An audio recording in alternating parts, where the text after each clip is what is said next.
نحمدہ ونصلی ونسلم علی سیدنا و مولانا محمد رسول النبی الامین المکین الحنین الکریم الرؤوف الرحیم اما بعد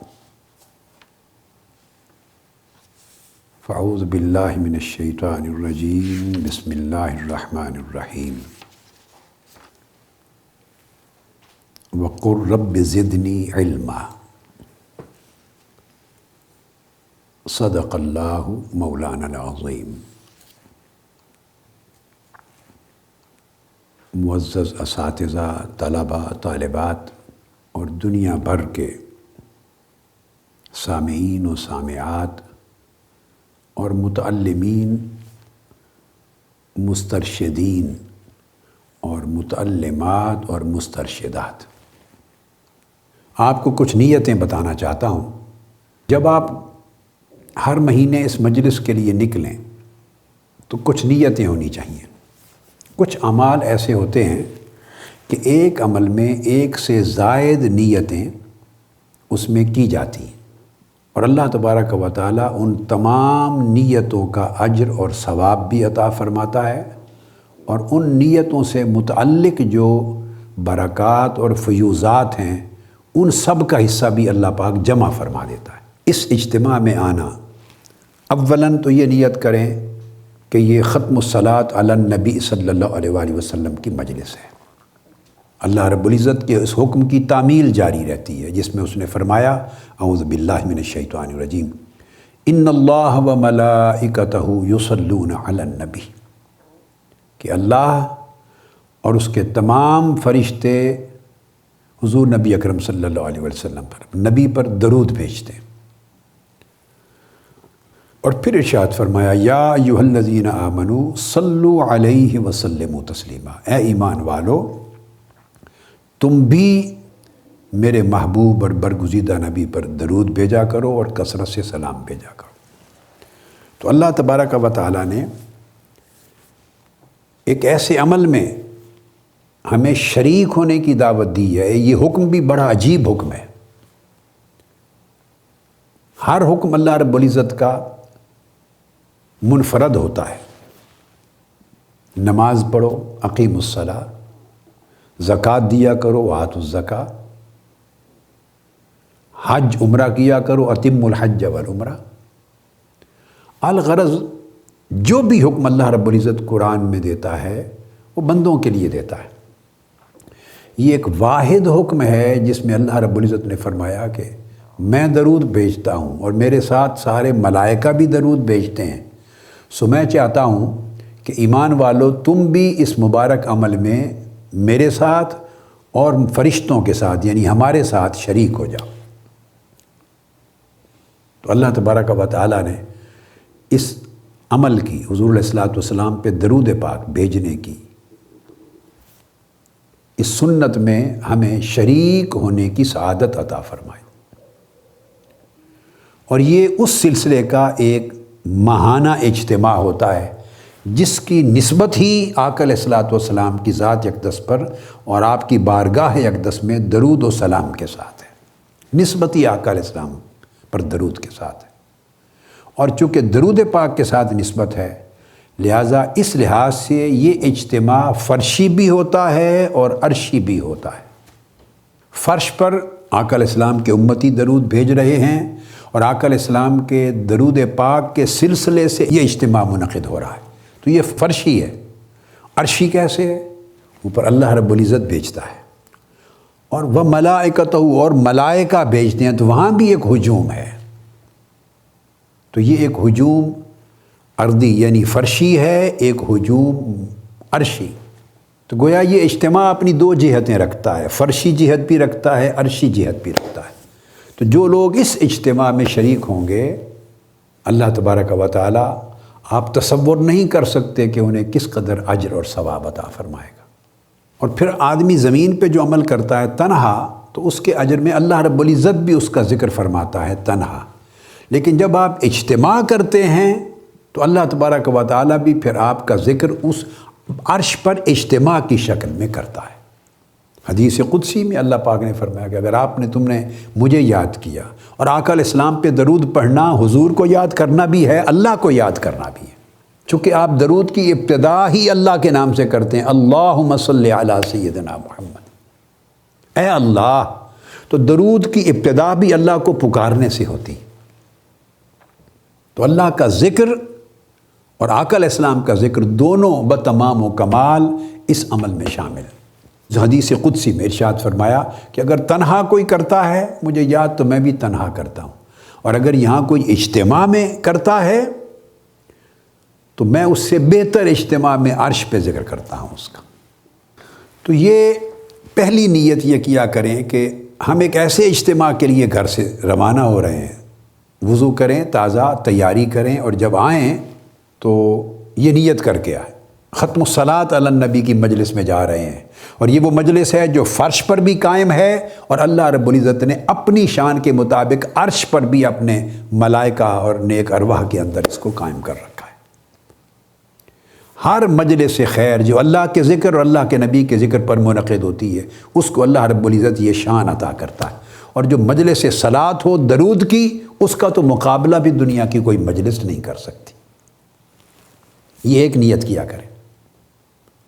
دوسری نیت کریں کہ یہ مجلس علم ہے، آپ اپنے لیے علم حاصل کرنے اور تربیت پانے کے لیے آ رہے ہیں، آپ حصول علم کے لیے آ رہے ہیں، تو یہ رحلت ہے، رحلت کہتے ہیں سفر، الرحلہ فی العلم، یہ دوسری نیت کیا کریں کہ ہر مہینے کوئی مصروفیت اس رات کو نہ رکھیں، مقرر رکھ لیں، اس رات کو خالی رکھیں، یہ آپ کی دعوت ہے من جانب اللہ، یہ دعوت الہیہ ہے، یا ایھا الذین آمنوا صلوا علیہ وسلموا تسلیما، یہ دعوت الہیہ ہے، اللہ کی دعوت ہے۔ آؤ، میں نے بھی ملائکہ کو بلا رکھا ہے اور میرے ساتھ اجتماع میں شریک ہیں میرے محبوب پہ درود پڑھنے میں، تم بھی آؤ، جمع ہو، اجتماع کرو، درود پڑھو۔ آؤ، فرش و عرش پر دونوں مقامات پر محفل درود مصطفیٰ منعقد کرتے ہیں، تو آپ کی دعوت الہیہ ہے۔ طلب علم کے لیے نکلنا یہ بھی انبیاء کی سنت ہے، صحابہ کرام کی سنت ہے، تابعین اتباع التابعین کی سنت ہے، اہل بیت اطہار کی سنت ہے، اور اولیاء کبار کی سنت ہے۔ طلب علم کے لیے نکلنا یہ ضروری نہیں ہے، یاد رکھو کہ طلب علم کے لیے آپ نکلیں بھئی آپ 7 سال لگائیں، 5 سال لگائیں، 1 سال لگائیں، نہیں، ایک رات کے لیے نکلیں، 1 گھنٹے کے لیے نکلیں، 1 ساعت کے لیے، چند لمحوں کے لیے نکلیں، وہ نکلنا اور آ کے بیٹھنا علم کو حاصل کرنے، سننے اور سمجھنے کی نیت سے، یہ رحلت فی العلم ہوگی۔ اور تیسرا میں نے بتایا چند ساعتوں کی شب بیداری ہے، اللہ کا ذکر اور اللہ کی یاد کے لیے جانا ہے، تو مجلس ذکر الہی ہے، ان 3 چیزوں کو جمع کر لیں، مجلس الصلاۃ، درود پاک کی مجلس، مجلس علم، طلب علم کی مجلس، اور مجلس ذکر الہی، ان 3 نیتوں کو ہمیشہ جمع کر لیں اپنے دل کے برتن میں۔ تو آج میں نکتہ سمجھا رہا ہوں کہ مثلاً آپ نیت کرتے ہیں کہ طلب علم کے لیے نکل رہے ہیں اپنے گھر سے، تو کیا حاصل ہوگا، یہ کس کس کی سنت ہے، اس کی کیا کیا برکت ہے، اس عمل کی کیا کیا عظمت ہے، کیا نصیب ہوگا، یہ نکتہ سمجھاتا ہوں۔ اور یہ کلچر ہونا چاہیے تحریک منہاج القرآن کی تمام تنظیمات کا، پوری تحریک کا، طلب علم، اس کے لیے زندہ رہیں، اس کے لیے مریں۔ ہر شخص خواہ وہ زیادہ پڑھا ہوا ہے یا نہیں بھی پڑھا ہوا، ایک رات بھی آ کے بیٹھ کے آپ جو سن رہے ہیں اس کو سمجھ لیں، ذہن نشین کر لیں، دل و دماغ کی تختی پر کچھ نہ کچھ لکھ لیں، تو آپ سماع کر رہے ہیں علم کا، یہ علم حاصل کر رہے ہیں، اور حصول علم کے بعد آپ پلٹ کے واپس جائیں گے، اس کا اجر کیا ہوگا؟ صحیح مسلم میں حدیث ہے، حدیث صحیح، اور جامع ترمذی نے بھی اس کو روایت کی، ابو ہریرہ رضی اللہ تعالیٰ عنہ روایت کرتے ہیں، آقا علیہ السلام نے فرمایا من سلک طریقا یلتمس فیہ علما سہل اللہ لہ طریقا الی الجنہ، کہ جس شخص نے علم حاصل کرنے کے لیے، علم تلاش کرنے کے لیے، کہ میں جا رہا ہوں آج رات منہاج القرآن کے مرکز پر، وہاں آج مجلس العلم ہے، علم و تزکیہ، مجلس العلم و تزکیہ، اور وہاں مجلس ذکر الہی ہے. 3 نیتیں. آپ نکل پڑے، میں اس طلب کے لیے نکل رہا ہوں. آپ اس حدیث نبوی صلی اللہ تعالیٰ علیہ وسلم کے دائرے میں آ گئے. علم کو تلاش کرنے، حاصل کرنے کے لیے نکل پڑا. آقا علیہ السلام نے فرمایا اللہ تعالیٰ اس شخص کے لیے جنت کا راستہ آسان فرما دیتا ہے. اور یہ ایسی کتاب کی حدیث نہیں ہے جس میں بعض ضعیف حدیثیں برکت، اعمال کی برکت اور فضیلت کے لیے بیان کر دی گئی. نہیں، یہ حدیث صحیح مسلم کی ہے. اور حضور علیہ السلام نے بیان فرمایا ہے، اللہ رب العزت کا وعدہ ہے، جو شخص طلب علم کی نیت سے نکل پڑے گھر سے، نیت کر لے، اس محلے سے چلے ادھر آ جائے، ایک شہر سے دوسرے شہر آ جائے، بس میں بیٹھے، سائیکل پہ بیٹھے، موٹر سائیکل پہ بیٹھے، سفر کرے. اللہ پاک نہ تمہارے جسموں کو دیکھتا ہے، نہ تمہارے مال و دولت کو دیکھتا ہے یا کیا، وہ تو سیدھا اس کی نظر تمہارے دلوں پر ہے، اور دلوں میں نیت کیا کی ہے اس نیت کو دیکھتا ہے. بس آپ نے دل میں نیت کی، اللہ رب العزت نے دیکھ لی کہ یہ میرا بندہ آج 3 نیتیں لے کے میری بارگاہ میں آ رہا ہے. اور یہ بھی سن لیں، جہاں آپ جا کے بیٹھے ہیں بابرکت عمل کے لیے، عبادت کے لیے، ذکر کے لیے، علم کے لیے، درود پاک کے لیے، وہی اللہ کی بارگاہ ہے. یہ بھی سن لیں، اللہ کی بارگاہ وہ بھی قید نہیں ہے اس کی بارگاہ پر کہ وہ کعبہ شریف ہی ہو، کعبۃ اللہ ہی ہو تو اللہ کی بارگاہ بنتی ہے. نہیں، مسجد ہی ہو تو اللہ کی بارگاہ بنے گی. نہیں، آپ جہاں مصلی بچھا کے بیٹھ جائیں، چٹائی بچھا کے بیٹھ جائیں، زمین کے جس خطے پر بیٹھ جائیں، اپنے دل کو اللہ کی طرف راغب کر کے، دل اور روح کو اللہ کی طرف جھکا کر اور اللہ کی طرف اپنی نیت کا رخ کر کے جہاں بیٹھ جائیں وہی اللہ کی بارگاہ ہو جاتی ہے.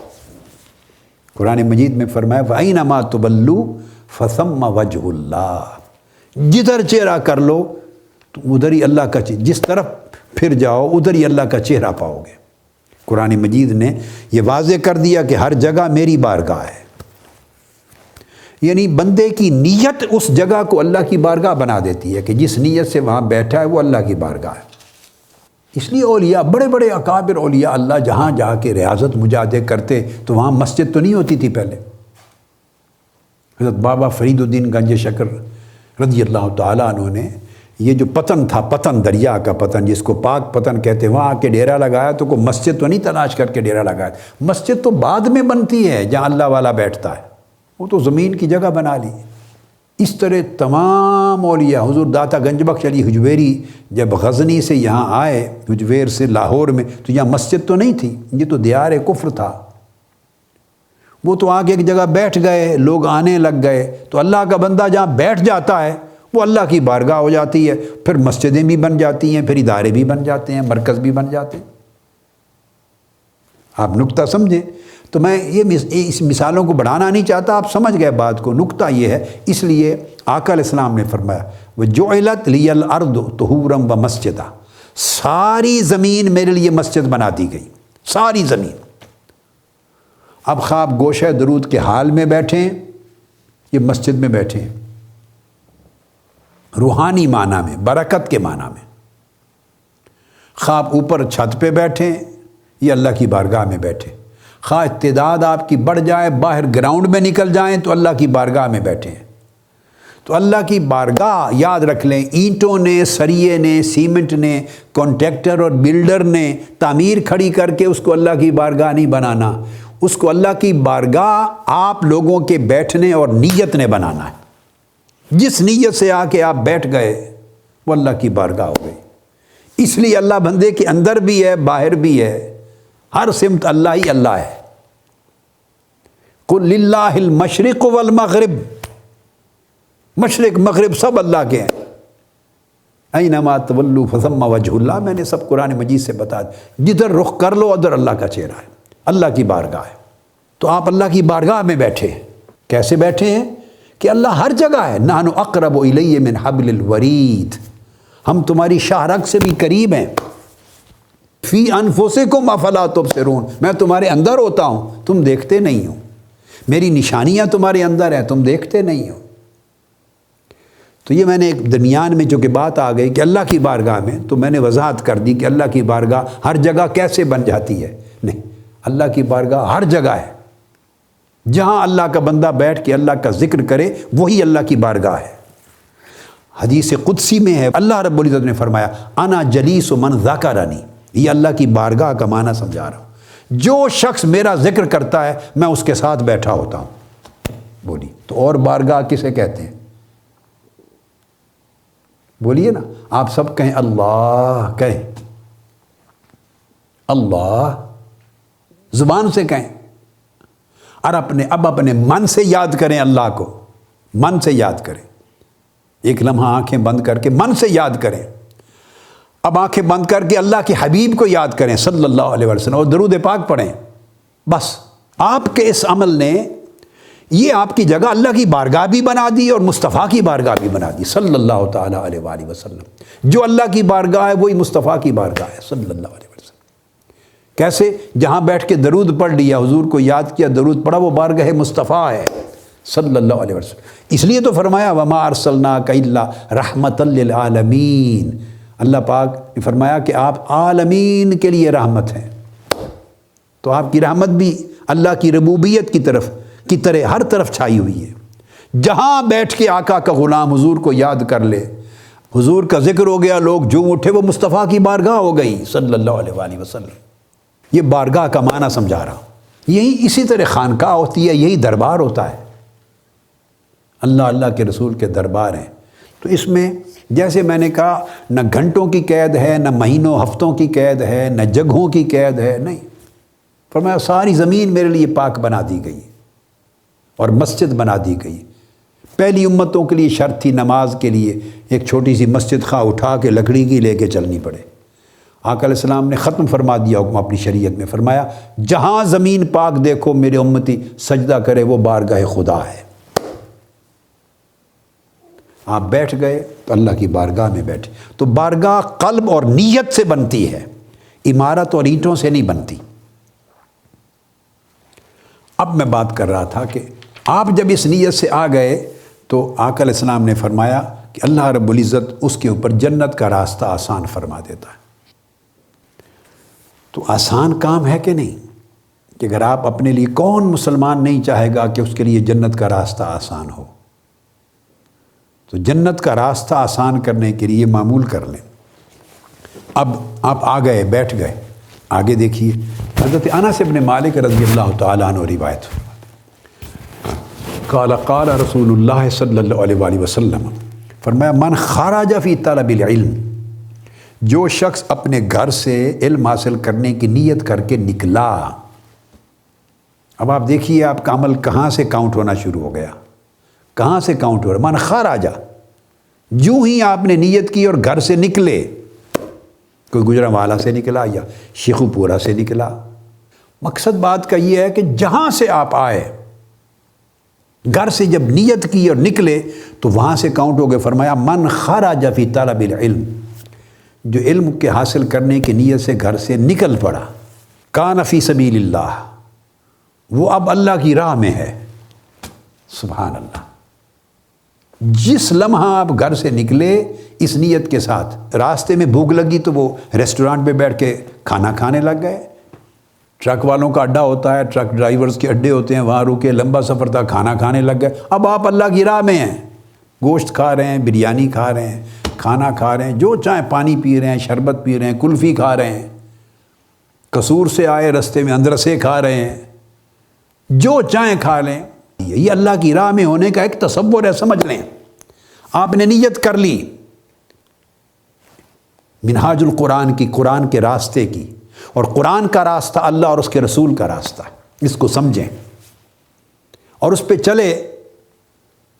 تو ایسے بھی ہیں جن کی بیٹے ساری زندگی اللہ کی راہ میں ہو جاتی ہے، ان کی ایک ہی نیت عمر بھر کے لیے قائم رہتی ہے، اور ہر روز اپنی اس نیت کا اعادہ کرتے رہتے ہیں، پختہ تر کرتے رہتے ہیں، تو وہ اللہ کی راہ میں ہے۔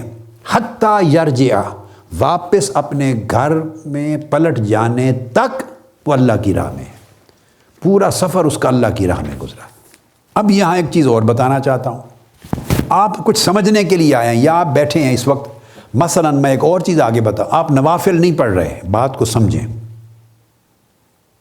آپ نوافل نہیں پڑھ رہے، بہت زیادہ تسبیحات اذکار مثلا سمجھا رہا ہوں نہیں کر رہے، وہ بھی محافل مجلس میں ہوتا ہے حصہ، لیکن اگر پوری مجلس میں آپ نے نوافل نہیں پڑھے، کوئی اور اذکار تلاوت کوئی چیزیں نہیں کی، پھر بھی جو عبادت آپ کر رہے ہیں حصول علم اور دین کا فہم حاصل کرنے کی نیت سے اور فہم دین کو اخذ کرنے کے لیے، یہ ہزارہا نفلوں سے زیادہ عبادت ہے، ہزارہا نوافل سے زیادہ عبادت ہے۔ حضرت عبداللہ بن عمر رضی اللہ تعالیٰ عنہ اور عبداللہ ابن عباس رضی اللہ تعالیٰ عنہ دونوں روایت کرتے ہیں آقا علیہ السلام سے، قال رسول اللہ صلی اللہ علیہ وسلم، فرمایا افضل العبادت الفقہ و افضل الدین الورع۔ اس کو طبرانی نے روایت کیا، فرمایا آقا علیہ السلام نے کہ افضل ترین، سب سے بلند ترین عبادت دین کا فہم اور علم حاصل کرنا ہے۔ آج دین کا فہم، دین کی سمجھ بوجھ اور علم حاصل کرنے آئے ہیں نا، یہی نیت بندھوانا چاہتا ہوں، آپ کی مضبوط کرنا چاہتا ہوں۔ فرمایا اٹ سیلف، دین کی سمجھ اور علم فقہ حاصل کرنا، یہ جو عمل ہے اٹ سیلف، فرمایا سب سے افضل عبادت ہے، اور سب سے افضل دین تقوی ہے، پرہیزگاری۔ آپ یہاں پرہیزگاری سیکھنے آئے ہیں، دین کا فہم اور دین کا علم اور دین کی سمجھ بوجھ لینے آئے ہیں۔ یہ عمل اٹ سیلف بغیر کسی اضافی نفلی عبادت کے وہ کریں گے، سونے پر سہاگا ہے، مگر اگر وہ نہیں بھی ایڈ ہوگا، اٹ سیلف یہ عمل بیٹھ کر دین سیکھنا، دین کا علم لینا، تربیت لینا، دین کا فہم لینا، اس نیت کے ساتھ آنا، اٹ سیلف یہ افضل عبادت کر رہے ہیں۔ اور کتنی عبادت سنیں، حضرت ابو ذر غفاری رضی اللہ تعالیٰ عنہ روایت کرتے ہیں، اور حضرت ابو ہریرہ رضی اللہ تعالیٰ عنہ، دونوں نے آقا علیہ الصلوۃ والسلام سے روایت کیا اور فرمایا قالا لباب یتعلمہ الرجل احب الی من 1000 رکعۃ تطوعا۔ یہ بات کنہوں نے کی؟ حضرت ابو ذر نے اور حضرت ابو ہریرہ رضی اللہ تعالیٰ عنہ نے، ان دونوں نے کی۔ اور یاد رکھ لیں، جب صحابہ میں سے کوئی ایسی چیز بیان کرے جو عقل اور رائے سے کہی جانے والی نہ ہو کہ فلاں عمل کا اتنا اجر ہے، اتنا ثواب ہے، شرعی چیز ناپ تول کی بیان کر رہے ہوں جو عقل اور رائے پر مبنی نہیں ہے، تو اس کا مطلب یہ ہوتا ہے کہ یہ انہوں نے آقا علیہ السلام سے سنے بغیر نہیں کی، خواہ وہ آقا علیہ السلام کا اسم گرامی اس روایت میں لیں یا نہ لیں۔ یاد رکھ لیں، جو بات قیاس اور رائے اور عقل پر مبنی نہیں بلکہ سماع پر مبنی ہے، صاحب وحی سے، رسول پاک صلی اللہ علیہ وسلم سے سنے بغیر جو بات کوئی نہیں کی جا سکتی، صحابی اگر وہ بات کریں تو وہ حضور علیہ السلام کا نام نہ بھی لیا ہو کہ میں نے آقا علیہ السلام سے سنا، تب بھی وہ حدیث ہوتی ہے آقا علیہ السلام کی۔ حضرت ابو ذر غفاری اور حضرت ابو ہریرہ رضی اللہ تعالیٰ عنہ دونوں نے بیان کیا، اور بات سننے والی، فرمایا لباب یتعلمہ الرجل، فرماتے ہیں کہ اگر کوئی آدمی علم کا ایک باب سیکھے، ایک باب سے مراد ایک سبجیکٹ، ایک نکتہ، جیسے آج ایک سبجیکٹ آپ سیکھ رہے ہیں، اس کو باب کہتے ہیں، بلکہ کئی ابواب آ رہے ہیں، کئی ابواب ہیں، تو جو علم کا ایک باب سیکھ لے وہ کہتے ہیں کہ ہمیں 1000 رکعت نفل پڑھنے سے زیادہ محبوب ہے۔ ایک رات، یعنی آپ یہاں بیٹھے ہیں طلب علم کے لیے، فقہ الدین کے لیے، اور دوسری طرف آپ کسی کا جی چاہے کہ میں یہاں کیوں بیٹھوں، میں نفل پڑھ لیتا ہوں، فرمایا 1000 رکعت نفل، اب ایک رات میں اس سے زیادہ کون کیا پڑھے گا؟ فرمایا 1000 رکعت نفل سے زیادہ محبوب ہے مجھے صرف بیٹھ کر ایک باب علم کا پڑھ لینا، سمجھ لینا۔ اور پھر دونوں نے کہا وقال رسول اللہ صلی اللہ علیہ وسلم، کہ آقا علیہ السلام نے فرمایا اذا جاء الموت لطالب العلم وهو على هذه الحالة مات وهو شہید۔ اگر کوئی شخص علم کی طلب میں نکلا تھا یا علم کی طلب میں بیٹھا تھا، مجلس علم میں بیٹھا تھا، مجلس علم میں، حصول علم کے پروسیس میں، علم حاصل کرنے کے عمل میں شامل تھا، اور اس حالت میں اس کی اتفاقاً ڈیتھ ہو گئی، ہارٹ اٹیک ہو گیا، کوئی تکلیف ہو گئی، اس کی ڈیتھ ہو گئی اسی حالت میں، آقا علیہ السلام نے فرمایا وہ شہید ہے، وہ شہید ہے۔ اس حدیث کو امام بزار نے بھی روایت کیا اور امام طبرانی نے اوسط میں روایت کیا۔ اور حضرت معاذ ابن جبل رضی اللہ تعالیٰ عنہ روایت کرتے ہیں، یہ بات بڑی اہم، فرماتے ہیں تعلم العلم، لوگو علم حاصل کرنے پر محنت کیا کرو۔ یہ میرے بیٹے طلبہ بھی توجہ سے سنیں اور میری بیٹیاں طالبات بھی، اور دنیا بھر میں مجالس علم کے شرکاء سارے اور پوری قوم کا ہر بچہ، ہر ماں، ہر بیٹی، ہر بہن، ہر بھائی، ہر بزرگ جو اکتساب کرتا ہے، سنتا ہے، وہ سنے کہ کتنا بڑا کام کر رہے ہیں۔ حضرت معاذ ابن جبل رضی اللہ تعالیٰ عنہ فرماتے ہیں تعلم العلم، علم سیکھو، علم حاصل کرو، فَإِنَّ تَعَلُّمَهُ لِلَّهِ خَشْيَةٌ، علم سیکھنا کیا ہے؟ یہ اللہ کا خوف پیدا کرنا ہے۔ علم سیکھنے کے عمل سے الٹیمیٹلی خوف الہی پیدا ہوتا ہے، خشیت قلبی نصیب ہوتی ہے۔ قرآن مجید نے فرمایا انما یخشی اللہ من عبادہ العلماء، جو عالم ہو جاتے ہیں، علم حاصل کرتے ہیں، جتنا جتنا علم ان کے دل میں اترتا چلا جاتا ہے اتنی خشیت الہیہ انہیں نصیب ہوتی چلی جاتی۔ تو علم اللہ کی خشیت اور خوف پیدا کرتا ہے۔ وَطَلَبُهُ عِبَادَةٌ، حضرت معاذ ابن جبل رضی اللہ تعالیٰ عنہ کا قول بیان کر رہا ہوں، اس علم کو حاصل کرنا، طلب کرنا عبادت ہے۔ وَمُذَاكَرَتُهُ تَسْبِيحٌ وَطَلَبَهُ عِبَادَةٌ، پھر سنیں فَإِنَّ تَعَلُّمَهُ لِلَّهِ خَشِيَةٌ، اس علم کو حاصل کرنا، پڑھنا، محنت کرنا اللہ کا خوف پیدا کرنا ہے۔ وَطَلَبَهُ عِبَادَةٌ، اور اس کو طلب کرنا، حاصل کرنا عبادت ہے۔ وَمُذَاكَرَتُهُ تَسْبِيحٌ، اور اس علم کا آپس میں ذکر کرنا، مجلس میں ایک دوسرے کو سنانا، مذاکرہ کرنا، یہ تسبیح ہے۔ جیسے آپ تسبیح پکڑ کے اللہ اللہ اللہ کرتے ہیں، استغفار پڑھتے ہیں، سبحان اللہ پڑھتے ہیں، الحمدللہ پڑھتے ہیں، اللہ کے مبارک اسماء اور کلمات ان کا اور تلاوت کرتے ہیں آیات کی، جب تسبیح جو کرتے ہیں، فرمایا اس علم کا مذاکرہ کرنا، آپس میں مجلس میں بیٹھ کر اکٹھے ایک دوسرے کو سننا سنانا، یہ تسبیح ہے۔ والبحث عنہ جہاد، اور اس علم کی جستجو میں لگے رہنا، نئی سے نئی چیز کی کھوج لینا، اور سے اور سننا، زیادہ سمجھنا، زیادہ ذہن نشین کرنا، اس کی کھوج میں ابھی کم ہے اور لوں، لگے رہنا، فرمایا یہ جہاد ہے، جہاد کا اجر ملتا ہے، جہاد کا، گویا آپ میدان جنگ میں جہاد کے لیے گئے، یہ جہاد بھی اس میں ہے۔ آپ نے دیکھا خشیت اور خوف الہی بھی اسی علم میں ہے، عبادت بھی علم میں ہے، تسبیح بھی علم میں ہے، جہاد بھی علم میں ہے۔ پھر فرمایا وَتَعْلِيمَهُ لِمَنْ لَا يَعْلَمُهُ صَدَقَةٌ، اور جو شخص نہیں علم رکھتا اس کو یہ علم پڑھانا، علم دینا، یہ صدقہ ہے۔ آپ گویا خیرات کر رہے ہیں، اپنی کمائی، اپنی دولت خرچ کر رہے ہیں اللہ کی راہ میں، صدقہ ہے۔ وَبَذْلَهُ لِأَهْلِهِ قُرْبَةٌ، اور جو اس کا اہل ہو اس پر علم کو خرچ کرنا، اسے علم دینے پر محنت کرنا، یہ اللہ کی قربت عطا کرتا ہے۔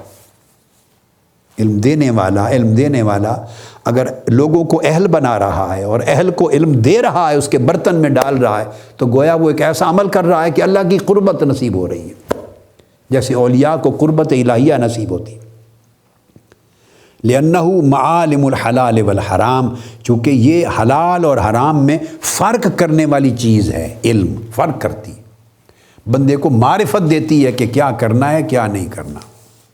اسی طرح آقا علیہ السلام نے فرمایا، ابو ہریرہ رضی اللہ تعالیٰ عنہ روایت کرتے ہیں، قال قال رسول اللہ صلی اللہ علیہ وآلہ وسلم، اور یہ جو میں نے حضرت معاذ ابن جبل کا قول روایت کیا، یہ امام دیلمی نے اس کو اپنی سند کے ساتھ روایت کیا، امام منذری نے کیا، امام ابن عبد البر نے کیا، اور دیگر ائمہ نے، امام حیثمی نے بھی کیا۔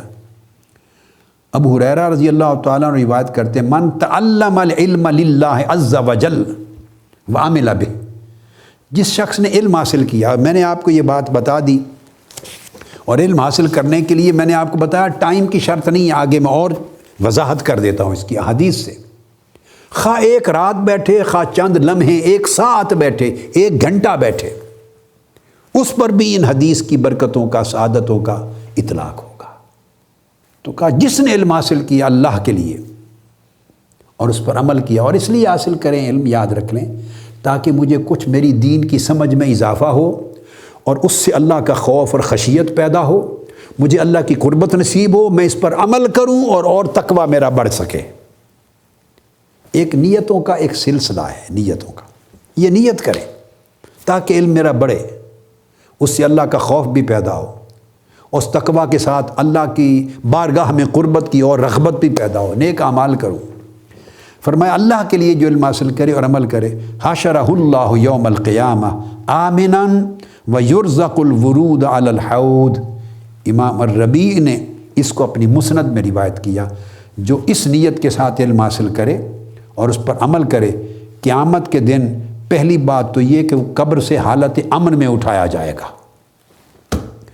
قیامت کے دن روز محشر کی پریشانی نہیں ہوگی، اس کو سکون سے اٹھے گا جیسے ہالیڈیز پہ گیا ہے، ریلیکس ہوگا۔ لوگ پریشان حال اٹھیں گے قیامت کی ہولناکیوں کے، تو قیامت کی ہولناکیوں کے ماحول میں یہ ریلیکسڈ ہوگا۔ آقا علیہ السلام نے فرمایا ریلیکس اٹھے گا، اس کو پریشانی نہیں ہوگی، پرسکون ہوگا۔ اور پھر آقا علیہ السلام نے فرمایا اس علم کو حاصل کرنے کے باعث اللہ پاک اس کو آقا علیہ السلام کی بارگاہ میں حوض کوثر پر آنے کی توفیق عطا فرما دیں گے۔ حوض کوثر کا ورود نصیب ہوگا، جہاں آقا علیہ السلام اپنے دست مبارک سے کھڑے غلاموں کو حوض کوثر سے پانی پلا رہے ہوں گے، آب کوثر کے جام بھر بھر کے دے رہے۔ فرمایا اس علم کی برکت سے اسے حوض کوثر پہ آنا اور حضور علیہ السلام کے دست اقدس سے جام کوثر پینا نصیب ہوگا۔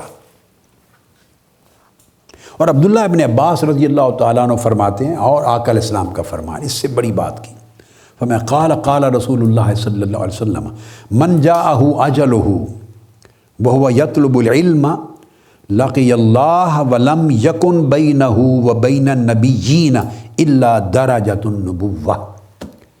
جو شخص علم طلب کرے، اب موت کا تو بھروسہ نہیں ہے نا، آپ گھر سے نکلے بس دیٹس اٹ، نکلے مجلس علم و تزکیہ ہے، مجلس ذکر الہی ہے، یہ نیت کر کے اصول علم کے لیے نکل پڑے، بس موت کا تو بھروسہ نہیں، اگر موت آنی ہے تو کہیں بھی آ جائے گی۔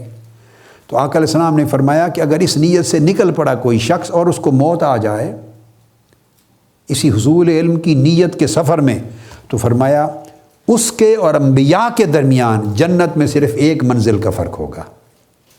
اللہ پاک اسے ان منزل، جنت کی ان منزلوں میں ٹھہرائیں گے جن کے اوپر سے اوپر کی منزل پر انبیاء رہ رہے ہوں گے۔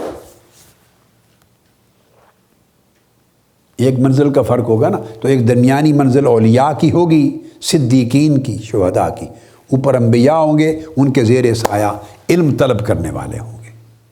یہ نہیں فرمایا کہ کتنا بڑا عالم ہو، یہ بات سمجھنے والی، یہ شرط نہیں لگائی کتنا بڑا عالم ہو، کتنا بڑا فقیہ ہو، نہ، کتنا بڑا محدث ہو، محقق ہو، مفسر ہو، کتنا بڑا مجتہد ہو، نہیں، یہ شرط نہیں فرمائی حدیث پاک میں۔ فرمایا جو علم کا طلب کرنے والا ہو، یہ علم کی اپنی فضیلت ہے، نفس علم کی فضیلت ہے، اس کی طلب کے لیے نکلے، نیت کو قائم رکھے، باندھے رکھے۔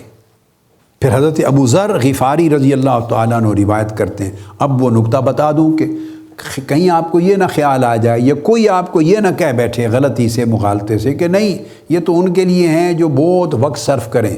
بے شک جو جتنا وقت صرف کرے گا اس کے درجے اتنے بلند ہوتے چلے جائیں گے، اس کی رحمتیں، برکتیں اور زیادہ ملیں گی۔ فوق کل ذی علم علیم، ہر علم والے کے اوپر ایک علم والا ہوتا ہے، اس کی کوئی لمٹ نہیں ہے۔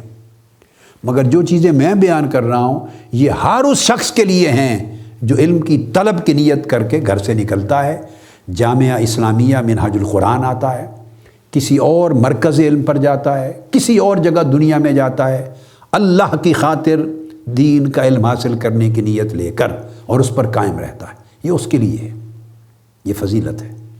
تو حضرت ابو ذر رضی اللہ تعالیٰ عنہ نے فرمایا کہ قال علی رسول اللہ صلی اللہ علیہ وسلم، کہ ایک روز مجھے آقا علیہ السلام نے فرمایا، اے ابو ذر آؤ تمہیں خاص بات سمجھاؤں۔ تو حضرت ابو ذر غفاری رضی اللہ تعالیٰ عنہ کو آقا علیہ السلام نے سمجھایا، فرمایا لَأَن تَغْدُوَ فَتَعَلَّمَ بَابًا مِّنَ الْعِلْمِ، کہ اگر تو اس حال میں ایک علم کا باب سیکھنا چاہے، ایک باب علم کا سیکھنا چاہے، یہ فرمایا عمل کرے گا تو عمل کا ثواب اور اجر اضافی ملے گا، یعنی اگر عمل نہیں کیا، عمل کرے گا تو وہ نور علی نور ہوگا، وہ علم نافع بنتا چلا جائے گا، اس میں برکتوں کا اضافہ ہوتا چلا جائے گا، درجات بلند ہوتے چلے جائیں گے۔ یہ فرما رہے ہیں کہ محض علم دین اللہ کی نیت کے ساتھ، اللہ کی رضا کے ساتھ، اللہ کے لیے، تاکہ عبادت کی توفیق ہو، تاکہ خوف الہی نصیب ہو، تاکہ دین کا فہم مجھ پر کھلے، میں اور نیک اعمال کر سکوں، برائیوں سے رک سکوں، علم کے ذریعے مجھے پتہ چلے کہ اللہ کے حقوق میرے اوپر کیا ہیں۔ علم حاصل ہوگا تو پتہ چلے میرے رشتہ داروں کے، ماں باپ کے، بہن بھائیوں کے، اولاد کے، اعزا اقارب کے، پڑوسیوں کے حقوق کیا ہیں، تاکہ وہ حقوق ادا کر سکوں۔ علم حاصل ہوگا تو پتہ چلے کہ میرے نفس کے حقوق مجھ پر کیا ہیں، اس سوسائٹی کے غریبوں کمزوروں کے حقوق مجھ پر کیا ہیں۔ یہ سب چیزیں آشکار ہوتی ہیں علم سے۔ جب عمل کرتا ہے ان پر تو عمل کے اجر الگ ہیں، وہ اضافہ ہو جاتا ہے۔ یہ حدیث میں جو فضیلت بیان ہو رہی ہے مطلقاً نفس علم کی، کیونکہ اس علم کے اندر ہزارہا اعمال کے راستے پڑے ہوئے ہیں جو کھلنے ہیں۔ تو فرمایا کہ اس طرح علم کا ایک باب سیکھے تو آقا علیہ السلام نے فرمایا خیرم من ان تصلی الف رکعت، اے ابو ذر وہ علم کا ایک باب سیکھنا تمہارے لیے 1000 رکعت نماز نفل پڑھنے سے زیادہ بہتر ہے۔ ایک حدیث پہلے بیان کی تھی، اس میں حضرت ابو ذر غفاری اور سیدنا ابو ہریرہ نے خود بیان کیا تھا، اب انہوں نے ابن ماجہ کی یہ روایت ہے، ابن ماجہ کی، اب انہوں نے آقا علیہ السلام کا اسم پاک لیا، مرفوعاً بیان کر دیا اور کہا کہ مجھے آقا علیہ السلام نے فرمایا ابو ذر سن لو، علم کا ایک باب حاصل کرنا اللہ کے لیے، کیونکہ جب اللہ کے لیے حاصل کرتے ہیں تو اس کی نیت میں پھر آگے اعمال صالحہ کے دروازے کھولنے کا خیال ہوتا ہے، تقویٰ کے حصول کا خیال ہوتا ہے، اللہ کے حقوق ادا کرنے کا، مخلوق کے حقوق ادا کرنے کا، جو ہم نہیں کرتے، اور بہت سے کام ایسے کرتے ہیں کہ ہمیں لا علمی کی وجہ سے نہیں کرتے۔ مرد بہت سارے ایسے کام بیویوں کے لیے نہیں کرتے کہ انہیں علم نہیں ہے کہ بیوی کے حقوق کیا ہیں۔ بیویاں بہت سے ایسے کام نہیں کرتی، ایسے رویے نہیں رکھتی، انہیں علم نہیں ہے کہ مجھ پر شوہر کے حقوق کیا ہیں۔ ہم رشتہ داروں کے ساتھ غصہ ناراضگی قطع تعلق کرتے ہیں، ہمیں علم نہیں ہے کہ ان کے حقوق کیا ہیں اور ادا نہ کرنے کی سزا کیا ہے۔ روز مرہ کی زندگی میں ہم ہزارہا کام پوری زندگی ایسے کرتے رہتے ہیں کہ ہمیں علم ہی نہیں کہ کتنے بڑے گناہ کا کام ہے، اور اگر کر لیں تو اس کا کتنا بڑا اجر ہے۔ ایک کمزور غریب کی مدد کر دینا، کسی بے علم کو علم دے دینا، کسی محتاج کی ہیلپ کر دینا، بیمار کے ساتھ یہ کر دینا، کسی ایسے راستہ پوچھنے والے کے لیے اپنی جگہ چھوڑ کے رک کے اس کو راستہ بتا دینا، پتھر پڑا راستے سے اس کو اٹھا کے پھینک دینا، اگر ایک ایک چھوٹے سے فعل کا بھی آپ کو علم ہو کہ اس کے اندر اجر کتنا چھپا ہوا ہے تو آپ چلتے کئی عبادتیں کرتے چلے جائیں۔ تو اس نیت سے علم کا ایک باب سیکھنا آقا علیہ السلام نے فرمایا 1000 رکعت نفل پڑھنے سے زیادہ بہتر ہے۔ اور یہاں پر حضرت ربیع رحمۃ اللہ تعالیٰ علیہ بیان کرتے ہیں کہ سمعت الشافعیہ، میں نے سیدنا امام شافعی رضی اللہ تعالیٰ عنہ سے سنا، فرماتے تھے یقول طلب العلم افضل من صلاۃ النافلہ، یہ امام شافعی کا کھلا فرمان، فرمایا کہ علم حاصل کرنا، فقط علم حاصل کرنا یہ نفلی نماز سے زیادہ افضل ہے۔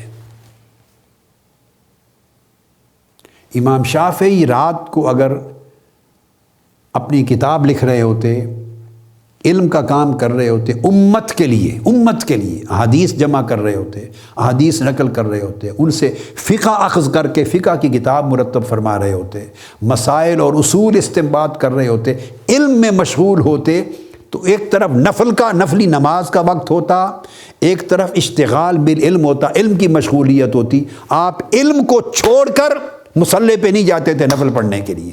یہ امام شافعی کا مشرب تھا، اور یہ کل اولیاء کا، امام اعظم ابو حنیفہ ہو یا کل سب کا طریقہ یہ تھا، علم کا اشتغال چھوڑ کر نفل نہیں پڑھتے تھے، ہاں اگر علم کا کام سنت کا، حدیث کا، فقہ کا، دین کے علم کا کام نہیں کر رہے، اس کے بعد نوافل بھلے وہ ساری رات پڑھ لیں۔ اگر نفلی نماز کا اور علم دین، علم قرآن، علم حدیث، علم فقہ کا ایک وقت میں ٹکراؤ ہو جاتا، کل ائمہ اور اولیاء علم کو فوقیت دیتے، چونکہ یہ افضل ہے۔ تو افضل کو چھوڑ کے کم فضیلت والی شے کی طرف جانا یہ صاحب علم کا کام نہیں ہے، یہ جاہل کا کام ہے۔ جیسے فرض چھوڑ کر سنت کی طرف جانا تو سنت قبول نہیں ہوتی، سنت چھوڑ کے نفل کی طرف جانا نفل قبول نہیں ہوتے۔ آپ جب اعلیٰ کو چھوڑ کے ادنا کرتے ہیں تو نہ ادنا قبول ہوتا ہے، تو اعلیٰ تو پہلے چھوڑ چکے آپ۔ تو علم کی مجلس، علم کی تحقیق، علم کی تصنیف، علم کا عمل دین کا اللہ کی رضا کے لیے، یہ نفلی، میں نے آپ کو حدیث عرض کی کہ 1000 نفلی نماز پڑھنے سے، 1000 رکعت نفل سے زیادہ افضل ہے۔ آپ پڑھیں گے کتنے نفل پڑھ لیں گے؟ 8 12 کتنے پڑھ لیں گے؟ تو وہاں آقا علیہ السلام نے فرمایا 1000 نفل پڑھنے سے بھی افضل ہے علم کا ایک باب مکمل کرنا۔ یہی بات امام شافعی نے فرمائی۔ حضرت قتادہ رضی اللہ تعالیٰ عنہ وہ روایت کرتے ہیں، باب من العلم یحفظہ الرجل لصلاح نفسہ، فرمایا کہ علم کا ایک باب جو شخص یاد کرتا ہے لصلاح نفسہ، اپنی ذات کی صلاح کے لیے، صلاح اصلاح کو کہتے ہیں، اپنی ذات کی درستگی کے لیے علم حاصل کرتا ہے ایک باب، تاکہ اس کے ذریعے میں خود صالح بن جاؤں، میری درستگی ہو جائے، میں سنور جاؤں۔ وصلاح من بعدہ، یا ان لوگوں کی صلاح کے لیے، بہتری کے لیے، ان لوگوں کو سنوارنے کے لیے، من بعدہ جو اس کے بعد آئیں گے، ان کے شاگرد، اگلی نسلیں، ان سے اگلی نسلیں، ان سے اگلی نسلیں۔ فرمایا جو شخص علم کا ایک باب یاد کرتا ہے، خواہ اپنے نفس کی صلاح کے لیے، خواہ اپنے بعد آنے والوں کی صلاح اور اصلاح کے لیے، فرمایا افضل من عبادت حول، پورا 1 سال عبادت کرتے رہنے سے زیادہ افضل ہے۔ اب پہلے تو احادیث تھیں جس میں فرمایا 1000 رکعت نفلی نماز پڑھنے سے افضل ہے علم کا ایک باب، یا 1 رات گزارنا، 1 ساتھ گزارنا۔ وہاں تو یہ تھا 1000 رکعت کے مقابلے میں۔ اب آپ پورا سال اگر نفلی نمازیں پڑھیں تو وہ تو کئی ہزار نوافل بن جاتے ہیں۔ تو اس میں فرمایا کہ علم کا ایک باب اپنی ذات اور نفس کی اصلاح کے لیے، اور اپنے بعد آنے والی نسلوں، اولادوں اور نسلوں کی اصلاح کی خاطر، تاکہ مجھے علم حاصل ہو اور میں کوئی خیر کی بات آگے کسی کو سمجھا سکوں، اگلی نسلیں سنور جائیں، میری اولاد ہی سنور جائے، ان کی اولاد سنور جائے، بچے سنور جائیں، اور بچی نسلیں، ان کی اصلاح کی نیت کر کے اور اپنی اصلاح کی نیت کر کے ایک باب علم کا یاد کرنا، فرمایا پورا 1 سال نفلی عبادت جاری رکھنے سے زیادہ افضل ہے۔ اور حضرت انس ابن مالک، حضرت انس رضی اللہ تعالیٰ عنہ روایت کرتے ہیں، قال رسول اللہ صلی اللہ علیہ وسلم خیر دینکم السنن وخیر العبادت الفقہ۔ امام دیلمی نے روایت کیا، فرمایا کہ تمہارے دین میں بہترین حصہ دین اسلام کا آقا علیہ السلام کی سنت ہے، حضور علیہ السلام کی سنن، وہ دین کا بہترین حصہ ہے، اور عبادت کا بہترین حصہ فقہ ہے، دین کا علم ہے۔ دین کے علم جیسا کوئی حصہ عبادت میں نہیں، اور آقا کی سنت جیسا کوئی حصہ دین اسلام میں نہیں۔ پھر حضرت ابو ہریرہ رضی اللہ تعالیٰ عنہ روایت کرتے ہیں، قال باب من العلم نتعلمہ احب الینا من 1000 رکعہ۔ حضرت ابو ہریرہ فرماتے ہیں کہ علم کا ایک باب سیکھ لینا ہمیں، الینا، ہمیں سے مراد کون ہے؟ یعنی ہم صحابہ کرام کی سوچ یہ تھی۔ حضرت ابو ہریرہ رضی اللہ تعالیٰ عنہ صحابی ہیں نا، تو الینا سے مراد ہم لوگ، یعنی صحابہ کرام کی سوچ یہ تھی۔ اور ان کی سوچ کہاں سے آئی تھی؟ ان کو آقا علیہ السلام نے تربیت دی تھی، یہ وہ سوچ تھی، یہ وہ فہم تھا، یہ وہ سوجھ بوجھ تھی دین کے باب میں جو انہیں آقا علیہ السلام نے عطا کی تھی، جو حضور کی صحبت سے انہیں فہم ملا تھا، وہ یہ فہم تھا۔ فرمایا کہ ہمارے نزدیک دین کا ایک باب جو اللہ کی رضا کے لیے اپنے آپ کو سنوارنے اور گھروں کو سنوارنے کی نیت سے سیکھا جائے، وہ 1000 رکعت نماز نفل پڑھنے سے زیادہ افضل ہے۔ پھر آگے وہ حدیث ہم فرماتے ہیں، کیونکہ آقا علیہ السلام نے فرمایا کہ اگر اسی پروسیس میں، علم کے اصول کے پروسیس میں موت آ جائے تو وہ بندہ شہید ہوتا ہے، اور اگر اللہ پاک کسی پر خیر کا ارادہ کرے تو اس کو دین کا علم اور دین کی فقہ عطا کرتا ہے۔ اور میں نے کہا تھا کہ یہ سنت انبیاء ایک آیت کریمہ جس سے گفتگو کا آغاز کیا تھا، اس کی مختصر اس کے اوپر بیان، وہ آیت کریمہ قل رب زدنی علما۔ آقا علیہ السلام کو حکم دیا گیا، میرے حبیب صلی اللہ علیہ وسلم آپ مجھ سے دعا کیا کریں کہ اے میرے اللہ میرے علم میں اضافہ فرما۔ اب آپ بتائیں مجھے، آقا علیہ السلام پر کتنی نعمتیں ہیں اللہ کی؟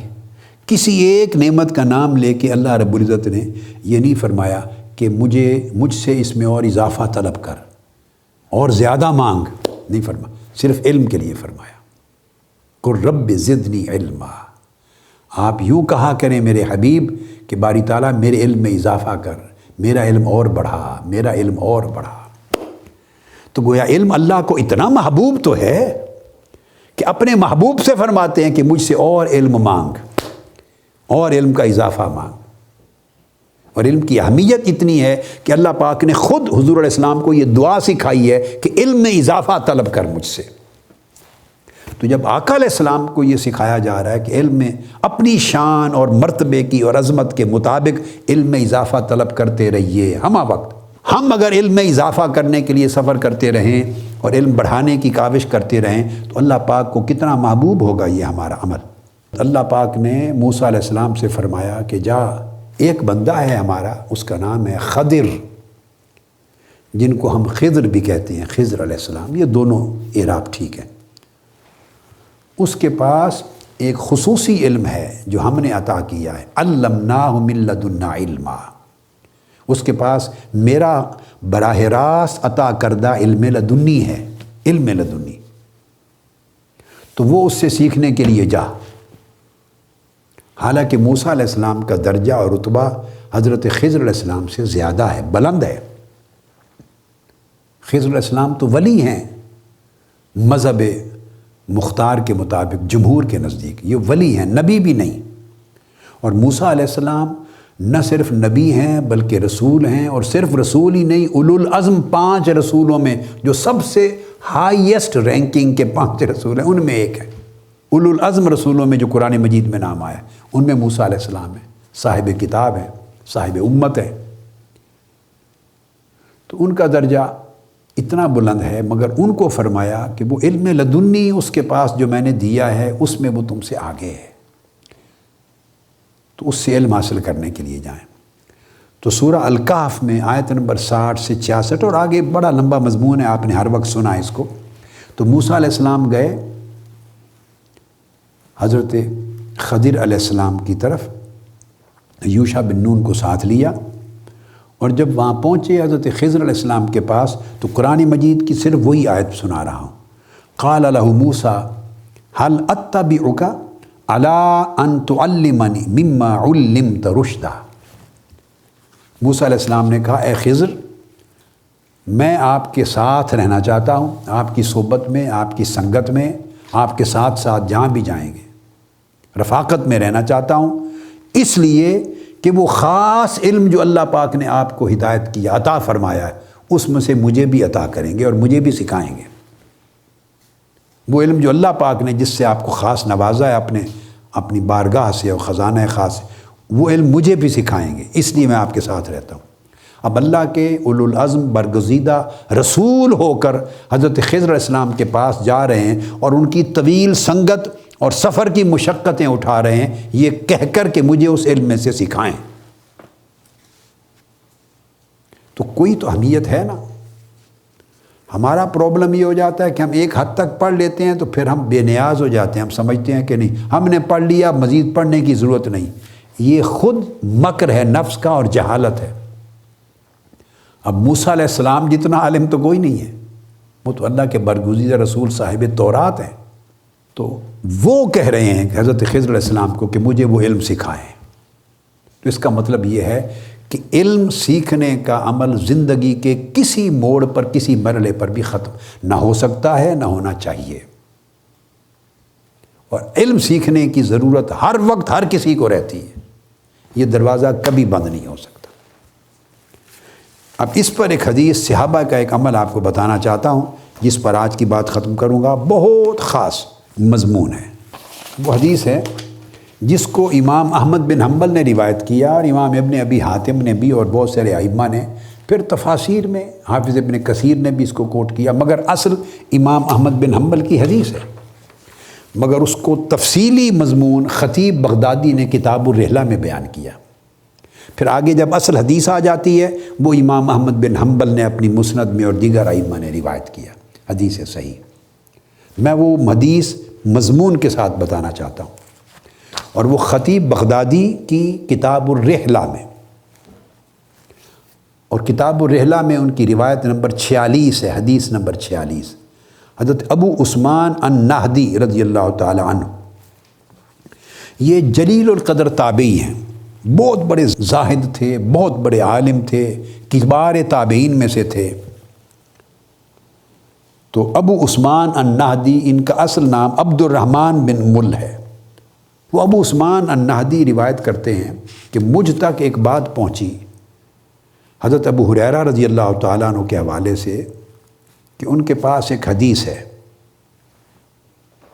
بلغنی عن ابی ہریرہ رضی اللہ تعالیٰ عنہ حدیث انہ قال، مجھے یہ بات پہنچی کہ حضرت ابو ہریرہ رضی اللہ تعالیٰ عنہ نے یہ حدیث بیان کی، انہوں نے حدیث روایت کی ہے، اور حدیث کیا بیان کی ہے کہ انہوں نے یہ کہا ہے کہ ان اللہ لا یکتب لعبدہ المؤمن بالحسنۃ الواحدۃ الف الف حسنہ۔ یہ مجھے حدیث پہنچی کہ اللہ پاک نے فرمایا، حضرت ابو ہریرہ رضی اللہ تعالیٰ عنہ سے یہ حدیث کہ وہ یہ روایت کرتے ہیں کہ اگر کوئی شخص ایک نیکی کرے، یعنی آج آپ ایک نیکی کے لیے آئے ہیں، اور نیکی میں نے آپ کو بتا دی ایسی کہ 1000 نوافل سے بڑی نیکی، ایک پورا سال نفلی عبادت کرنے سے بڑی نیکی، یہ ایسی نیکی جو ہزاروں لاکھوں نیکیوں کا مجموعہ ہے، اس میں لاکھوں نیکیاں ہیں۔ طلب علم کی نیت سے آنا، مجلس صلاۃ علی النبی درود کی نیت سے آنا، مجلس ذکر الہی کی نیت سے آنا، حصول علم کی نیت سے آنا، اصلاح نفس کی نیت سے آنا، اصلاح من بعدکم جو آپ کے بعد آئیں گی نسلیں ان کی نیت سے آنا، اس علم کے ارد گرد کے 20 نیتیں۔ تو فرمایا کہ مجھے یہ خبر پہنچی کہ ابو ہریرہ رضی اللہ تعالیٰ عنہ روایت کرتے ہیں کہ جو شخص ایک نیکی کرے گا، اللہ تعالیٰ اس کا اجر 10 لاکھ نیکیوں کے برابر کر دے گا۔ یہ بات سننے والی ہے۔ آپ تو یہی سنتے رہے نا ساری زندگی، جو ایک نیکی کرے اس کو 10 نیکیاں ملتی ہیں، یہ قرآن مجید کا ایک وعدہ ہے، مگر یہ علی الاقل کم سے کم ایک لیمٹ ہے۔ جیسے جیسے نیت بہتر سے بہتر، اونچی سے اونچی، اجلی سے اجلی، ستھری سے ستھری، خالص سے خالص، روشن سے روشن، نور سے نور، نیت جتنی بلند اور اعلیٰ ہوتی چلی جاتی ہے، بس نیت ہی ہے نا، اتنا اجر بڑھتا چلا جاتا ہے۔ تو اجر کے بڑھنے کا کوئی حساب نہیں ہے۔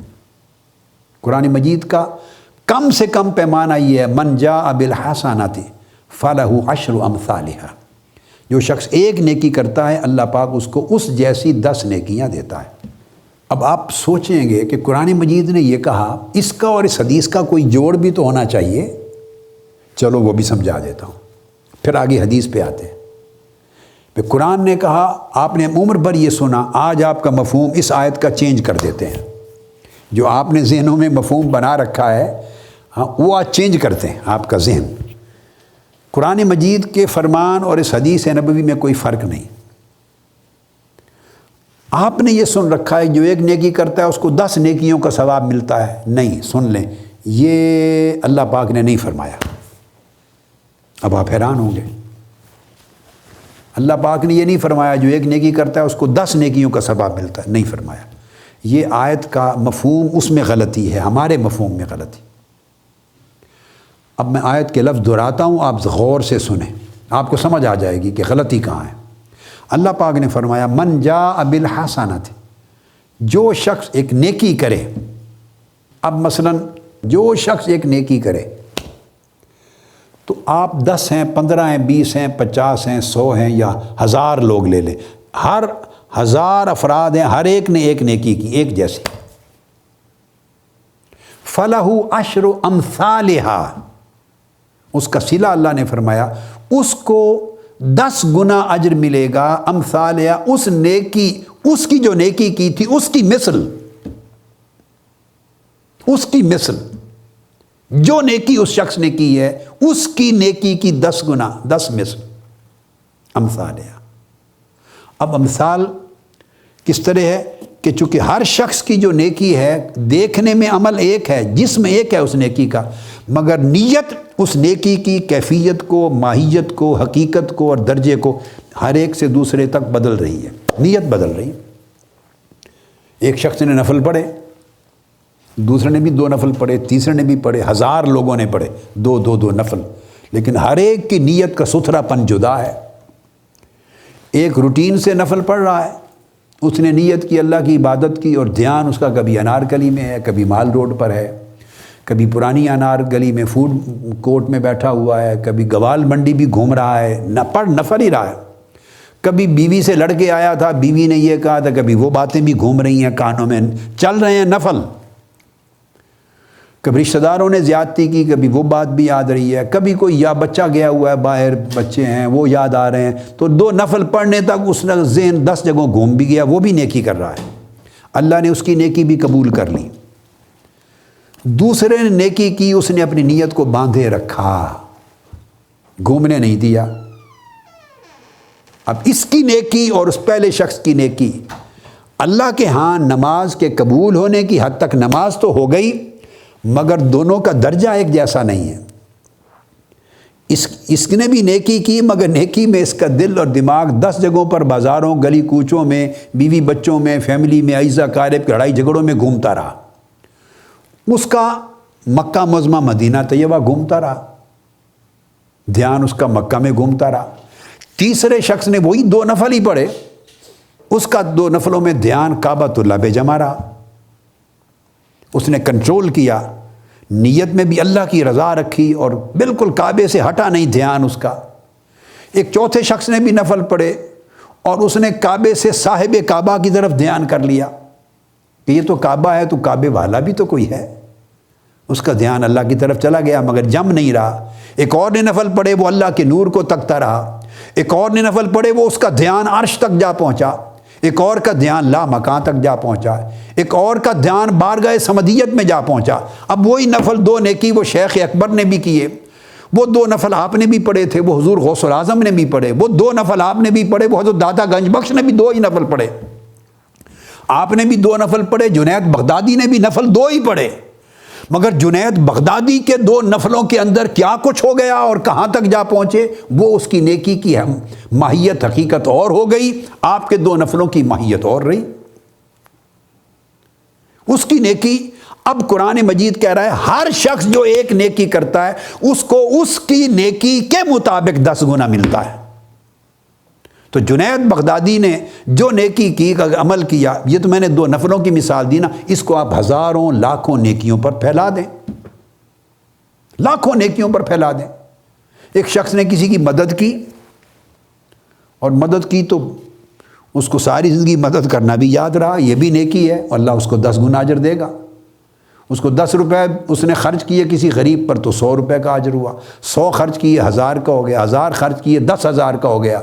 مگر اس کو یاد رہا کہ کبھی میرا وقت آیا تو اس کو پھر ذہن میں آئے گا، اب میرا وقت آیا ہے، میں نے بھی اس کی مدد کی تھی، مگر اس نے تو بھول کے پوچھا ہی نہیں۔ اب یہ اس کی نیکی اپنے آپ آئینے میں آ گئی۔ اور ایک ہے اس نے کی اور بھول گیا، اپنا وقت آیا تو اس کو پتہ ہے میں نے کی تھی مدد، مگر وہ دھیان میں نہیں لاتا، یہ دوسرا درجہ۔ ایک تیسرا بھی ہے، وہ کر کے بالکل ہی بھول گیا کہ میں نے کبھی کی تھی ہی یا نہیں اس کے ساتھ نیکی، بالکل ہی بھول گیا۔ کوئی اللہ کی رضا کے لیے کرتا ہے، کوئی کسی اور نیت کے لیے۔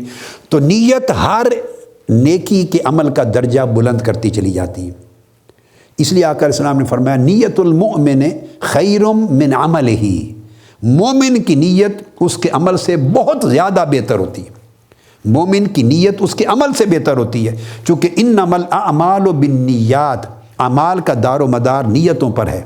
نیت عمل کو یہاں نیچے بھی گرا دیتی ہے، نیت عمل کو اوپر بھی اٹھا دیتی ہے، نیت عمل کو آسمان پر بھی پہنچا دیتی ہے، نیت عمل کو عرش اور ورائے عرش بھی پہنچا دیتی ہے، اور نیت اسی عمل کو اللہ کی بارگاہ میں بھی پہنچا دیتی ہے۔ اس لیے تو آقا علیہ السلام نے فرمایا کہ میرے جو صحابہ ہیں وہ اگر ایک رتی برابر بھی خرچ کرتے ہیں نا، سونا تھوڑا سا بھی سونا خرچ کرتے ہیں، تو ان کو بعد کے زمانے کے لوگوں کے خرچ کیے ہوئے کے حساب سے احد کے پہاڑ کے برابر خرچ کرنے کا اجر ملتا ہے۔ خرچ ایک ماشا کرتے ہیں سونا اللہ کی راہ میں خیرات، مگر ان کی نیت میں اخلاص اتنا ہوتا ہے، نیت اتنی خالص ہوتی ہے کہ وہ جیسے ایٹم ہوتا ہے نا، ایٹم تو اس سے بم بن جاتا ہے، تو پتھر کا بھی ایک اتنا ہی ذرہ ہوتا ہے تو اس سے تو کچھ نہیں بنتا، لوہے کا بھی ایک ذرہ ہوتا ہے اس سے کچھ نہیں بنتا، تو ایٹم اس لوہے کے پتھر کے ٹکڑے سے کوئی بڑی چیز تو نہیں ہے، مگر وہ خالص ہوتے ہوتے ہوتے اس کی تجرید ہوتے ہوتے تخلیص ہوتے ہوتے اس کا صفا تزکیہ ہوتے ہوتے وہ جب ایٹم کے مرتبے پہ پہنچتا ہے تو بم بن جاتا، دنیا کو ہلا دیتا ہے۔ اس طرح نیکی اگر اتنی خالص اور طاقتور ہوتی چلی جائے تو وہ سورج کی طرح روشن ہو جاتی ہے، کئیوں کی بادلوں کی طرح رہتی ہے، کئیوں کی زمین کی طرح رہتی ہے، کئیوں کی اندھیری سی رہتی ہے، نیت کسوں کو تاریک رات بنا دیتی ہے، کسی کی نیت اس کے عمل کو 14ویں رات کی طرح روشن کر دیتی ہے، کسی کی نیکی کی نیت اس کو سورج کی طرح کر دیتی ہے، کسی کی نیکی عرش کے ساتھ ملا دیتی ہے۔ تو اللہ پاک نے فرمایا جو شخص بھی ایک نیکی کرے گا اس کو اس کی نیکی کے حساب سے 10 گنا دیا جائے گا۔ اب کسی کو تو واقعی 10 گنا ملتا ہے، کسی کو اس کی نیکی ہی اتنی اعلیٰ بن گئی تھی، نیت نے اتنا اونچا کر دیا تھا، اللہ والوں کا، صاحبان تقویٰ کا، صاحبان ولایت کا، صاحبان قربت کا، صاحبان رضا کا، جن کے پردے اٹھ گئے، جو صرف مولا کے لیے جیتے ہیں، نہ جنت کے لیے نہ کسی اور چیز کے لیے، ان کی نیکی کہیں اوپر چلی جاتی ہے۔ تو اس کی نیکی ہی دیکھنے میں ایک تھی 2 رکعت کی، مگر وہ 20,000 کے برابر تھی، اور اس کو جب 10 گنا ملا تو اس کا 2 لاکھ بن گیا۔ اور کسی اللہ والے کے 2 نفل ہی تھے، ایک نیکی تھی 2 نفل تھے، مگر وہ آلریڈی 2 نفل 2 لاکھ کے برابر تھے، اس کی نیت نے ان کو اتنا اونچا کر دیا تھا، بلند کر دیا تھا۔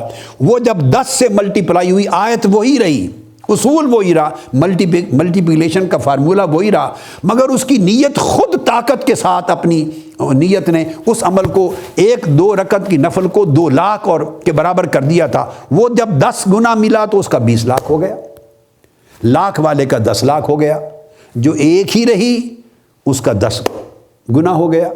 تو یہ وہ حدیث تھی، تو وہ اس طرح اس آیت کریمہ اور حدیث نبوی میں یعنی تطبیق ہو گئی۔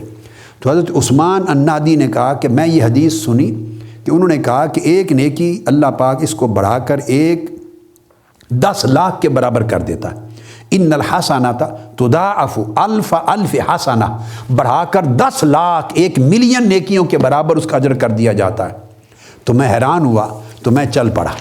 وہ حضرت ابو عثمان النہدی کہتے ہیں کہ میں نے پتہ کیا کہ اس سال ابو ہریرہ ہے کہاں، تو پتہ چلا وہ حج پر مکہ معظمہ گئے ہوئے حج کرنے۔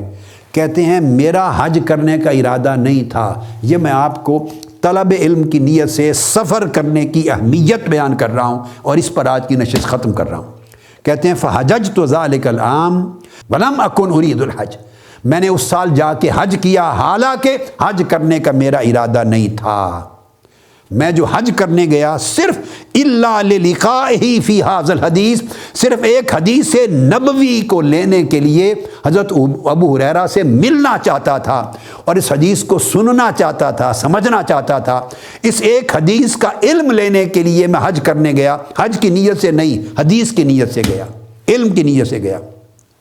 فاتیت ابا ہریرہ، تو میں حضرت ابو ہریرہ کے پاس پہنچا، اور میں نے جا کے کہا بلغنی عنک حدیث، اے ابو ہریرہ رضی اللہ تعالیٰ عنہ، آپ کی وساطت سے مجھ تک ایک حدیث پہنچی ہے، میں چاہتا تھا آپ سے براہ راست سنوں اور سمجھوں کہ یہ کیسے ہے۔ یہ 10 لاکھ نیکیوں کا اجر ایک نیکی کے عوض کیسے بن گیا؟ تو یہ سمجھنے کے لیے، حدیث لینے اور سمجھنے کے لیے آپ کے پاس آیا ہوں۔ فحججت العام ولم اکن ارید الحج الا لقائک، کہ میں حج نہیں کرنا چاہتا تھا اس سال، مگر میں آیا ہوں حج پر، صرف یہ کر لیا ہے حج، مگر آیا اس حدیث کی نیت سے ہوں۔ تو سنا ہے کہ آپ یہ کہتے ہیں۔ اس پر حضرت ابو ہریرہ رضی اللہ تعالیٰ عنہ نے جواب دیا کہ ابو عثمان نہدی، تم نے تھوڑا سنا ہے، میں اس سے عجیب تر بات بتاتا ہوں، میں نے نہیں کہا 10 لاکھ، تم نے سنا ہے کہ ایک نیکی کے عوض میں اللہ 10 لاکھ نیکیوں کا اجر دیتا ہے، میں نے نہیں کہا۔ یہ بتانے والے کو مغالطہ ہوا، اچھا کیا میرے پاس آ گئے۔ میں نے کہا ہے کہ ایک نیکی کے عوض اللہ پاک بڑھا کر 20 لاکھ کا اجر کر دیتا ہے۔ ان اللہ لیضاعف الحسنہ الف حسنہ، کہ اللہ رب العزت ایک نیکی کا اجر بڑھا کر 20 لاکھ کے برابر کر دیتا ہے۔ 2000 کو ضرب 1000 سے دیں تو 20 لاکھ ہی بنتا ہے نا، 20 لاکھ کے برابر اجر کر دیتا ہے اللہ پاک۔ میں نے یہ کہا ہے۔ اب آپ نے سمجھا کس طرح؟ پھر ابو ہریرہ رضی اللہ تعالیٰ نے آگے جواب دیا کہ جواب یہ ہے کہ اللہ پاک نے فرمایا من ذا الذی یقرض اللہ قرضا حسنا، کون ہے جو اللہ کو قرض حسنہ دینا چاہے، جو اللہ کو کسی غریب کی مدد کرے، کوئی نیکی کرے، بھلائی کرے، کسی سے قرض حسن دے۔ اب 20 لاکھ کیسے بنتے ہیں؟ میں نے تو آپ کو شرح پہلے کر دی تھی، شرح کر دی تھی۔ اب سیدنا ابو ہریرہ رضی اللہ تعالیٰ عنہ نے شرح کی قرآن مجید سے، وہ بھی بتا رہا ہوں، وہ الگ بات تھی، وہ دراصل اس کی روح تھی۔ اب وہ اس سے سمجھ سکتے ہیں آپ نے فرمایا اللہ پاک کا ارشاد ہے جو اللہ کو قرض دے، ہے کوئی جو اللہ کو قرض دے، فَيُضَاعِفَهُ لَهُ أَضْعَافًا كَثِيرًا، تو اللہ تعالیٰ اس کے قرض کو بے حساب کتنے گنا بڑھا دیتا ہے، کتنے گنا بڑھا دیتا ہے۔ اور وہ فرماتے ہیں ابو ہریرہ رضی اللہ تعالیٰ عنہ کہ اللہ پاک نے نیکی کا اجر بڑھانے میں اضعافاً کثیرہ کا لفظ استعمال کیا، بے حد و حساب کثیر کر دیتا ہے، بڑھاتا چلا جاتا ہے، انلمیٹڈ۔ اور فرمایا کہ دوسری طرف دنیا کو اللہ پاک نے فرمایا فَمَا الْحَيَاةُ الدُّنْيَا فِي الْآخِرَةِ إِلَّا قَلِيلٌ، کہ آخرت کے مقابلے میں جب آخرت میں پہنچیں گے تو دنیا ایسی چھوٹی سی قلیل شے نظر آئے گی۔ تو فرمایا اللہ تعالیٰ پوری دنیا کو آخرت کے مقابلے میں اتنا قلیل چیز فرما رہا ہے، وہ آخرت کے مقابلے میں ساری دنیا قلیل ہے۔ اور نیکی کا اجر اللہ پاک اضعافاً کثیرہ، بے حساب کثیر فرما رہا ہے۔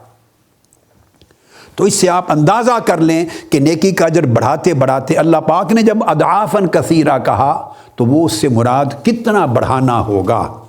پھر آپ نے ابن ابی حاتم نے روایت کیا ایک اور عبداللہ بن عمر رضی اللہ تعالیٰ عنہ سے، فرمایا کہ قرآن مجید میں ارشاد فرمایا گیا، اللہ پاک نے فرمایا ہے مثل الذین ينفقون اموالهم فی سبیل اللہ کمثل حبہ انبتت سبع سنابل فی کل سنبلۃ مئۃ حبہ واللہ یضاعف لمن یشاء واللہ واسع علیم۔ جو لوگ اللہ کی راہ میں اپنا مال خرچ کرتے، نیکی کی بات ہو رہی ہے، صدقہ کی، خیرات کی، مال خرچ کرتے ہیں، ان کی مثال اس ایک دانے کی سی ہے، دانے کی سی جس سے 7 بالیاں اگتی ہیں، ایک دانہ اس سے 7 الگ الگ بالیاں اگتی۔ اور پھر فرمایا کمثل حبہ انبتت سبع سنابل فی کل سنبلۃ مئۃ حبہ، اور 7 بالیاں ہوگی اور ہر ایک بالی میں پھر آگے 100 دانے ہوئے، ہر ایک بالی میں 100 دانے ہوئے۔ تو 7 بالیوں میں ہر ایک دانے میں 100 بالیاں، ہر ایک بالی میں 100 دانے، تو اس کا مطلب ہے 700 گنا اجر ہو گیا، ایک نیکی کا اجر 700 گنا ہو گیا۔ تو کسی کو ٹھیک ہے 10 گنا ہی ملا، کسی کو 70 گنا ہی ملا، کسی کو 100 گنا ہی ملا، مگر کسی کو 700 گنا ملا۔ یہ قرآن کہہ رہا ہے 700 گنا ملا۔ اور بات ختم نہیں ہوئی، اور فرمایا واللہ یضاعف لمن یشاء، اور پھر ایسے بھی ہیں جن کے لیے اللہ تعالیٰ جتنا چاہتا ہے اضافہ فرما دیتا ہے، اور جتنا چاہتا ہے جس کے لیے اضافہ فرما دیتا ہے اس کی اللہ پاک نے کوئی لیمٹ نہیں فرمائی۔ کیوں؟ آگے فرمایا تیسرے درجے میں واللہ واسع علیم، اللہ بڑی وسعت والا ہے۔ اب اللہ جتنا چاہتا ہے جس کے لیے اضافہ فرما دیتا ہے، اس کا بھی تصور کر لیں۔ اور پھر فرمایا واسع علیم، بڑی وسعت والا ہے، اللہ کی وسعت کا بھی تصور کر لیں۔ تو اس کا مطلب یہ ہے کہ جب اللہ پاک نے اس کے اضافے کا ذکر کیا، 7 بالیوں کا ذکر کیا، ہر بالی میں 100 دانے کا ذکر کیا، پھر اس میں اضافے کا ذکر کیا، اور پھر اپنی وسعت کا ذکر کیا۔ جب ان آیت کریمہ کے ان وعدوں کو آپ جمع کریں گے تو آپ اندازہ کر لیں گے کہ ایک نیکی کا عوض کس طرح 20 لاکھ تک پہنچتا ہے۔ اور پھر عبداللہ بن عمر رضی اللہ تعالیٰ عنہ روایت کرتے ہیں، جو میں نے جب یہ آیت اتری کہ اللہ پاک 700 گنا عطا کرتا ہے، تو آقا علیہ السلام نے عرض کیا رب زد امتی، میرے مولا میری امت کے لیے اجر اور بڑھا دے، میری امت کے لیے اجر اور بڑھا دے۔ اس پر وہ اگلی آیت اتری جس میں فرمایا کہ اللہ پاک اضعافاً کثیرہ، بے حساب بڑھا دیتا ہے اجر۔ آقا علیہ السلام نے عرض کیا رب زد امتی، میرے مولا میری امت کے لیے اجر اور بڑھا دیں۔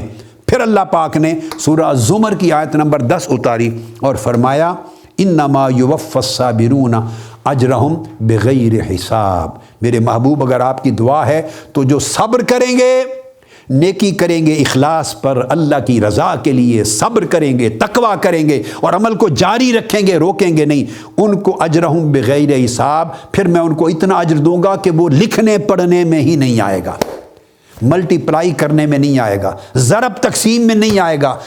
10 گنا بھی نہ رہا، 100 گنا بھی نہ رہا، 700 گنا بھی نہ رہا، 1000 گنا بھی نہ رہا، 10 لاکھ گنا بھی نہ رہا، 20 لاکھ گنا بھی نہ رہا، اجرہم بغیر حساب، حساب ہی نہیں رہے گا، لکھنے پڑھنے میں نہیں آئے گا، لوگوں کے قلم رک جائیں گے، حساب رک جائیں گے، میتھمیٹکس ختم ہو جائے گا، ان کا اجر اتنا بڑھ جائے گا۔ اور یہ کیسے بڑھے گا؟